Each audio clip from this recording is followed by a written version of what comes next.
Hey everybody, Nick here, and today I have a little disassembly for you of this little guy, and well, it's a Spyderco, so of course I gotta bust out this ugly little piece of baby here. Just reminded you that disassembly on this little knife voids the warranty, and also on Spydercos lately you gotta watch out for permanent thread locker. Basically, it's always a good idea when you're disassembling any piece of gear. If the screw doesn't want to turn, listen to it. Give it some heat, give it some something or another. Honestly, I don't even know if this is going to turn, but you know what? I'm going to give it a shot here.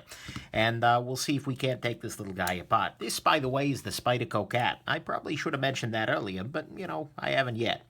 So, okay, so far so good. And I also want to thank my my buddy JAF Blades EDC on the Instagram for sending this little guy along, because I've been curious about it, and I'm always interested in smaller knives, especially from the Taichung factory in Spyderco. From Spyderco. Wow, guys. Long day. So anyways, I just took the pivot out here. This is a T10, and we can see that there is some copious blue thread locker on here, but no red, which is a beautiful thing. Now let's see if we can't get these little screws out. Okay. So that is most definitely free spinning. We can see here that as I spin that, it's spinning happily. And that's a little ugly, but that's okay. So we're going to go ahead and bust out our little supplementary tool.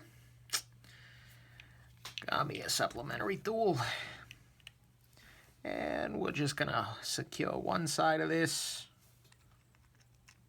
and rotate the other side. This guy needs some love, absolutely 100%, because, you know, feels like there's some grittiness in the action. Basically, this knife just needs a little washing out. I could just, of course, do this by washing it out. That's never a bad idea, and particularly if you don't feel super comfortable disassembling a knife, it's never a bad thought to just... Why are you free rotating? Come on. I know you want to come loose. Anyways, it's never a bad idea to just go at it in that approach, just to take it apart. I'm sorry, to not take it apart, and just to wash it out under a sink, use some compressed air to blow it out and whatnot, and then... Come on now. Sometimes that can do wonders for you, and then just re-lubricate afterwards. But in this case, I feel like I can do a lot more good here if I actually take the thing down. This screw is just not coming loose for the moment, and that's okay. We're just gonna roll with it. My dream, my hope, my fondest desire here is that the screw, once I actually go to pop this G10 off, will just come off with the G10. And then finally, yeah, it looks like I am going to need to remove the clip screw guy here, but that's okay. And I'm going to go ahead and bet on T8 there, which makes this 3 different driver sizes. Yep, that's T8. And that's not something I'm super in love with, but you know what? If that's the worst thing we deal with here today, I can live with that. Whoa there. Well, that took itself up. Oh, good God, man, look at this. It's freaking grody. All right, beautiful. So, Teflon, Teflon. Oh, Teflon. Taichung, you're usually so much and tiny Teflon. Holy crap. Okay. Oh, Spyderco, why must you toy with my heart? Why? Oh, why? Alrighty. Well, nonetheless, let's take this guy the rest of the way down. Given that we've got steel liners here and this doesn't appear to be taken apart regularly, I'm going to go ahead and see if I can separate the liners off completely. That way I can maybe put some rust protectant behind the liners. Not seeing much evidence of rust, but you know what? That's something I don't want to leave behind. There we go. And there we go. Pop out the pivot. Pop out the clip. Hey, sorry about that. Turns out getting a phone call is not a stellar thing because it just interrupts the video you're making. That's unfortunate, but you know, hey, it was a good phone call, so it all works out. What I'm doing right now is I'm just seeing if I can, in fact, pop loose these screws, and yes, indeed, I can. That's a beautiful thing.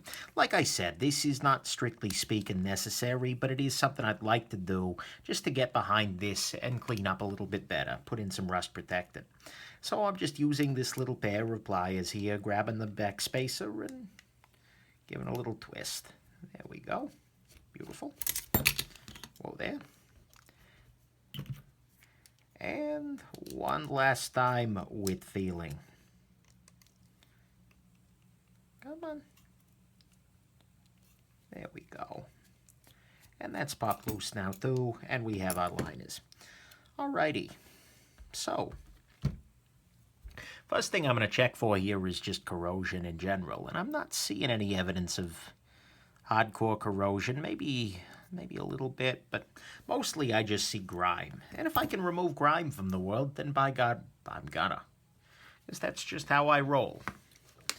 Nick Shabazz defending the world against grime one step at a time. Grime, time, rhymes. Okay, moving on. No need to pop those screws out if they don't want to come out. That's their, well, there they went. See, you just got to talk to them a little bit. Let them know that they've got some choices, and next thing you know, they're gone. Very important. Works for bureaucrats, too. If you make them feel like they've got a choice in the matter, everything moves a little bit smoother. But that's beside the point. And I'm just using some rubbing alcohol right here on a 91% isopropyl on a little gun cleaning patch, although you can use, I just buy these in bulk for knives. It's a beautiful thing because it doesn't shred up on things. It just works. And it works and it works. And go ahead and clean this portion off as well. Just trying to get any gunk I can off of this little guy. I'm slightly curious if this is titanium right here, and I'm trying to think if I've got a magnet around here, but I don't believe that I do. But that's okay. Well, whatever it is, I'll go ahead and put some frog lube on there just in case, because there's no harm done if it is something that isn't steel. Okay, now I'm going to go ahead and clean off the blade. This is the more important thing, because this is what's going to improve the action a little bit. There was definitely some grime, some sand in there underneath these washers, and in fact we can see that the washers themselves are pretty dirty. And it is really ugly that this is running on Teflon. This is actually the first time I've seen a knife in the Taiwan factory run on Teflon. I really dislike that, and part of the reason is you can see that this washer's already starting to bend a little bit. These tiny Teflon washers are just not trustworthy, but that's okay. Cleaning this off here. Move to a new batch. No problem.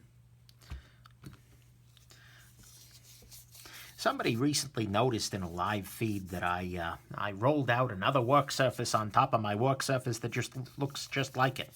The reason for that, this is completely unrelated, but I'm just cleaning a piece of metal, so why not, is that I actually have this separate little roll-up sheet here on top of my normal work surface so that the one that I actually film against remains relatively pristine. Doesn't have all the oil and the booze and whatnot all over it. So, nice. See, look, little bits of corrosion up top there. Glad I was in here. Oh, man, look at that. That's borderline ugly right there. Is that actually... Is that corrosion? Ew. That is deeply ugly right there. Alrighty. Just a second.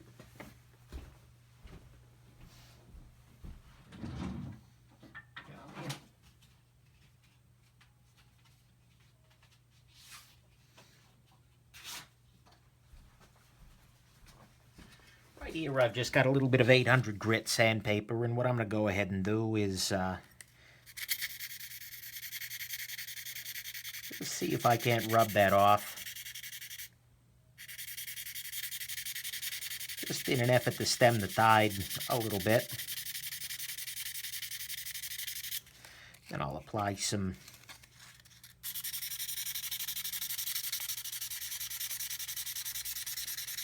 rust protectant on top of it there.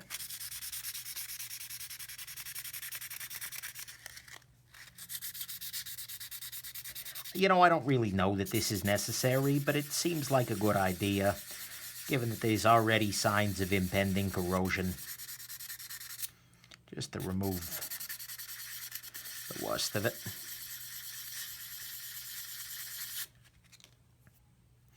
Go ahead and clean this off one more time. Yeah, that looks good. Alrighty. And then that's... Yeah, because that's on the opposite side. That's why I wanted to take this guy apart. See if I could get out whatever's inside there. This looks to be the pivot, so I want to clean that stuff off. I'll just clean the hardware as well, because, again, I'm in here. It's for reviewer.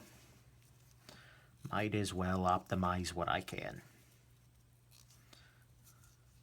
Unfortunately, the Teflon thing, and I know I'm a one-trick freaking pony complaining about Teflon washes, but unfortunately they do have the consequence of they kind of put an upper limit on what you can get with an action. It's not going to be ever spectacular. It can be more than fine, but still. Just disappointing. Some of the ugliness in the action is, well, just going to stick around. Because of choices of materials that were not terribly well made, in my personal opinion. There we go. Clean that off. All right, beautiful. So, we've now got a nice little pile of parts going on here. Let's see if we can't turn those parts back into a pocket knife.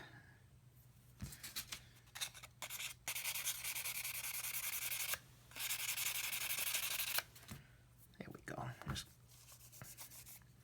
clear the top off there. Okay, so step number one for me is actually going to be to just pick a side and start the reassembly from that side. I'll probably start with the lock side. And I'm just taking some this isn't nano oil, this is frog lube. Just going to take some frog lube here and apply a nice generous coating to the back of the knife, to the liners, etc. Just so that, you know, it's in there. This will help to reduce the amount of rustication. Corrosion, I believe, is the technical term there, but I like rustication, personally. Because you get that datation thing going on, and that rolls off the tongue nicely. But, yeah, anyways, hopefully this will reduce the rustication that we're going to be dealing with here. Note that the G10 has a side to it. It's got the lock bar relief cut out there. That's actually not the term I want, but it works, right? Alrighty. So there's that. I think what I'm actually going to do is I'm just going to screw the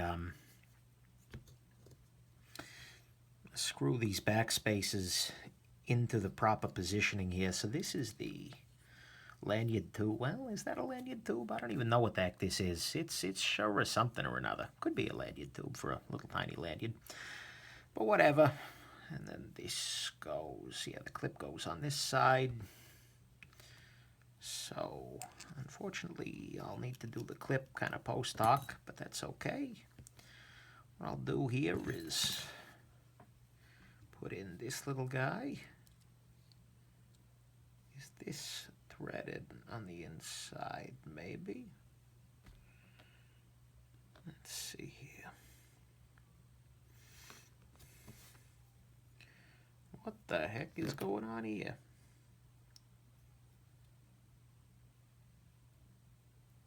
Are these holes threaded? Okay. So that goes there, and that's fine. I'll go ahead and get some blue Loctite here.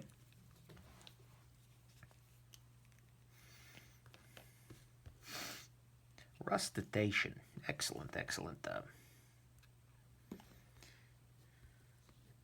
Here we go. Let's just drop this right on in here.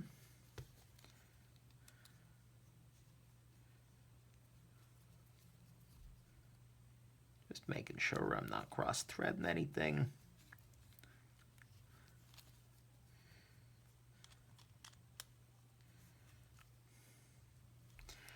It's close enough for the moment.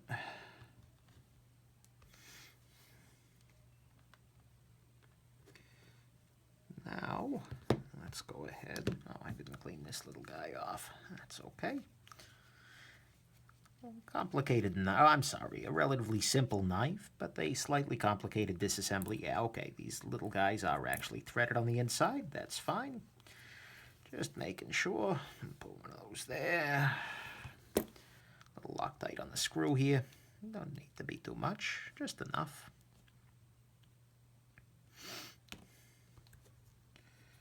And we'll put the screw through and just try and catch this.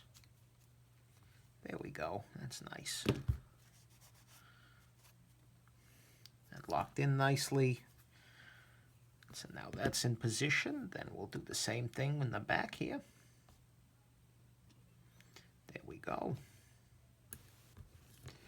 Drop this through. This last hole we're not really going to be able to fill until we have the knife the rest of the way disassembled, because the clip goes in from the other side. But that's okay. So there we go. Now we've got this side of the knife all reassembled. Let's start by, let's move on to putting in the pivot here. Pivot has a D shape to it, which is a beautiful thing. Let's just pop this little guy through here. Are you not wanting to go home? What's your story? There we are. But I am somewhat questioning. No, okay, it's through. Good. That'll do. Next step is going to be to put a little bit of nano oil up on the washer here. With the Teflon, it's not as crucial, but I'll still use a little of it. There we go. Drop on a stupid, terrible little washer here. Don't feel too bad, washer. You were just defective by design. Am I really trying to maintain a washer's feelings? Oh, there's still some grime and gunk. Grunk. Nice. It's got a little Wayne feel to it. Never cleaned out the inside of that, so let me just run around the outside of this real quick. De-grunk it. I got grunk last weekend. Alrighty. And we'll just drop this onto here. Come on. There we go. That's set. Now we put another stupid washer right onto here. Do I have strong opinions about this? I don't know. I'm not sure. Perfect. What the heck is this thing? Does that go around the back spacer? Yes, it does. Okay. Anything else? I believe not. So we'll just press this down here. There we go. You need to sometimes depress the lock bar when you're putting things like this back together. It can be very helpful. And again, just taking an inventory of parts, making sure everything's in there. Next step here is going to be to drop this little guy in. This is the holder for the clip screw,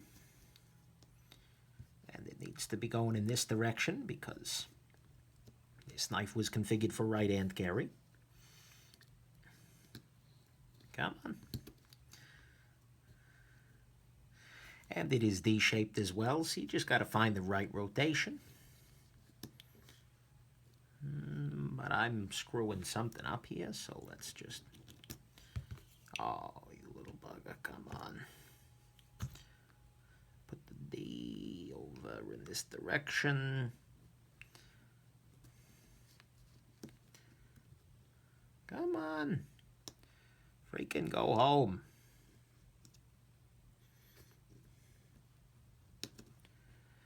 I'm wondering if I might be subtly out of alignment, so what I'm going to go ahead and do is drop in some of these other screws first, just to see if that can be of any help here. Give a couple of points of security, if you will, to the G10 here. Get everything into alignment, and then take it from there. because everything's not necessarily into alignment yet, I'm not going to screw that down super tight. Although we should have 2 points of alignment now. Go ahead and drop this in here. Come on, there we go. Of course, that little piece is going to fall out, but that's okay. That's just a simple fact of existence, really. Little pieces are going to fall out. Times will change, the winds will blow, and little pieces will fall out as Nick Shabazz does knife disassemblies. It's got a zen feeling to it. Indeed, if you look closely enough, every disassembly video is perfect. Except for the Sebenza one, which apparently is all wrong. But that's okay. Alrighty, so the centering is terrible, but that's because I don't have the pivot screw in yet. Let's go ahead and put the clip through, just to make sure I can do that. I'm going to align that roughly, just by, there we go. Drop this through. Come on. Oh, you little bugger.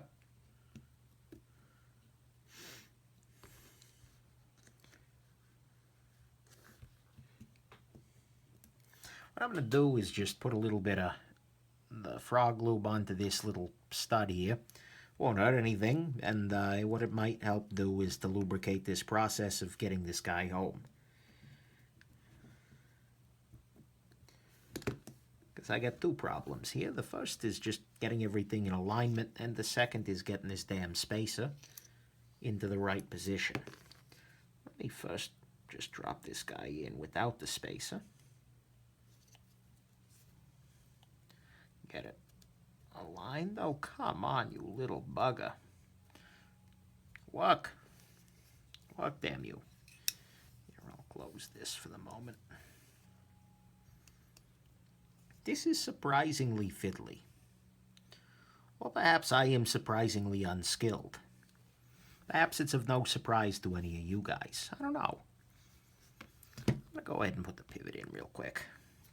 Just so everything else is going to be in alignment. And of course, because I've got frog lube on my fingers, I can't pull this bit out. Come on, you little bugger. Switch back to the D10. I'm going to put a little Loctite on there. Not nearly as much as already is on, but, you know, just enough. And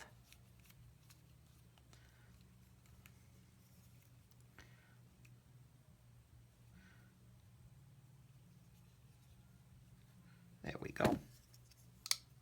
Perfect. Alrighty. The All Disassemblies is Perfect line was a reference to The Last Samurai, which is a very good movie, by the way. Well, I don't know, maybe not very good. Had an incredible soundtrack. Freaking Ben Zimmer. Is it Ben Zimmer? Hans Zimmer. Ben Zimmer, I think, is a dictionary guy or something. Oh, you want to go home. Go home, you little bugger.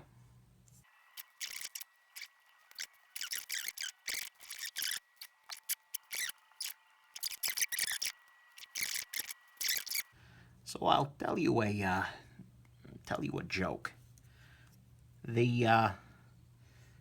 So 2 guys sitting in a bar in Soviet Russia.